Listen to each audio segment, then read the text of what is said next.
So basically, I sold a Nintendo Switch.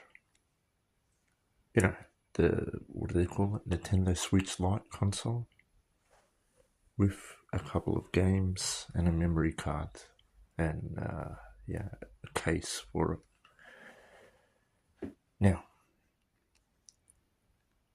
one person offered 170 for it, and another person offered $240 for it.